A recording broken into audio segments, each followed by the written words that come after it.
Perang Khandaq, juga dikenal sebagai Perang Ahzab, adalah pertempuran besar yang terjadi pada tahun 627 Masehi antara pasukan Muslim yang dipimpin oleh Nabi Muhammad SAW dan pasukan koalisi Quraisy serta sekutunya. Perang ini berlangsung di sekitar kota Madinah, yang saat itu menjadi pusat pemerintahan dan komunitas Muslim. Perang Khandaq adalah salah satu pertempuran penting dalam sejarah awal Islam. Bayangkan sebuah kota kecil yang dikepung oleh 10.000 pasukan musuh, sementara hanya ada 3.000 orang untuk mempertahankannya. Kaum Quraisy, Yahudi Bani Nadir, dan berbagai suku Arab bersatu untuk menghancurkan kaum muslimin yang baru saja bangkit di bawah kepemimpinan Nabi Muhammad SAW. Namun, mereka tidak pernah menyangka akan menghadapi strategi yang belum pernah dikenal di Jazirah Arab. Ketika kabar serangan itu sampai, Nabi Muhammad SAW segera mengumpulkan para sahabat untuk bermusyawarah. Salah satu sahabat, Salman Al-Farisi, mengusulkan ide yang ia pelajari dari kampung halamannya di Persia, menggali parit besar sebagai penghalang musuh. Ide ini sederhana, tapi revolusioner. Tanpa ragu, Nabi Muhammad SAW menyetujui strategi ini. Maka dimulailah penggalian parit di sekitar sisi utara Madinah, daerah yang paling terbuka untuk serangan. Para sahabat bekerja keras siang dan malam, menggali tanah keras di tengah cuaca dingin dan rasa lapar. Nabi Muhammad SAW tidak hanya memimpin, tetapi juga turun langsung menggali bersama mereka. Dalam momen ini, banyak keajaiban terjadi. Salah satunya, ketika para sahabat menemui batu besar yang tidak bisa dipecahkan. Nabi Muhammad SAW mengambil kapak, memukul batu itu, dan dengan setiap pukulan, keluar cahaya yang menyinari sekelilingnya. Beliau berkata, ini adalah tanda bahwa kita akan menaklukkan Persia, Romawi, dan Yaman. Ketika pasukan koalisi tiba di Madinah, mereka langsung terkejut. Mereka mendapati jalur utama menuju Madinah terhalang oleh parit besar yang dalam dan lebar. Ini adalah strategi yang tidak lazim di kalangan Arab saat itu. Mereka tidak bisa menyeberangi parit tanpa membahayakan diri mereka sendiri, dan strategi perang terbuka yang mereka kuasai menjadi tidak efektif. Dari atas kuda dan unta, mereka menatap parit yang menjulang di depan mereka. Para pemimpin pasukan koalisi, termasuk Abu Sufyan, mulai memutar otak untuk menemukan cara menembus pertahanan ini. Namun, setiap upaya yang mereka lakukan menghadapi hambatan serius. Pasukan koalisi mencoba mengisi parit dengan menggunakan busur panah yang mereka bawa, lalu menggunakan pasir dan batu. Tetapi setelah mereka mengubur perlengkapan perang mereka, pasukan Muslim berhasil menggagalkan setiap upaya tersebut, kemana Muslim dengan tangkas menghujani mereka dengan anak panah dari sisi parit yang lebih tinggi.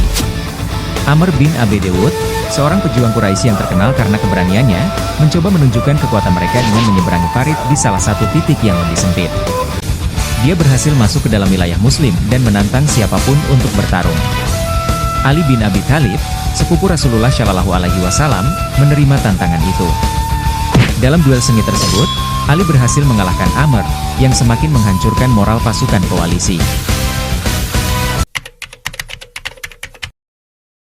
Pasukan koalisi hanya bisa unggul jika pertarungan jarak dekat karena perlengkapan seperti panah, sudah dikubur untuk mengurangi kedalaman parit. Tetapi, parit tersebut masih dalam dan ketika ada prajurit yang berhasil melewati parit, hujan panah langsung mendatangi mereka. Karena tidak bisa bertarung secara terbuka, pasukan Quraisy memilih mengepung Madinah dengan harapan Muslim kehabisan makanan dan menyerah. Namun, pengepungan ini tidak berlangsung mulus karena beberapa faktor. 1. Cuaca buruk, angin kencang dan dingin malam hari membuat pasukan Quraisy tidak nyaman. 2. Persediaan makanan menipis, persiapan logistik mereka tidak cukup untuk pengepungan lama. 3. Strategi Muslim yang disiplin, Rasulullah SAW menjaga semangat para sahabat dengan doa dan strategi pertahanan yang kuat.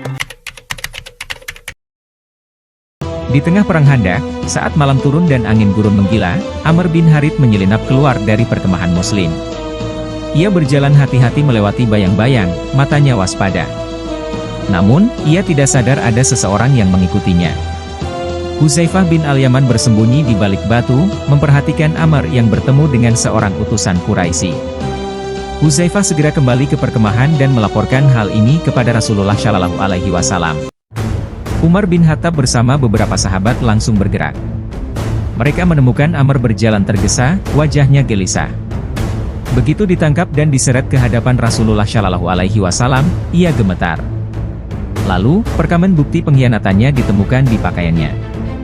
Di sisi lain, pasukan Quraisy bergerak karena informasi tentang sisi timur yang lemah. Ketika pasukan koalisi mulai melewati parit, ternyata ribuan pasukan Muslim sudah bersiap lalu menembakkan ribuan anak panah.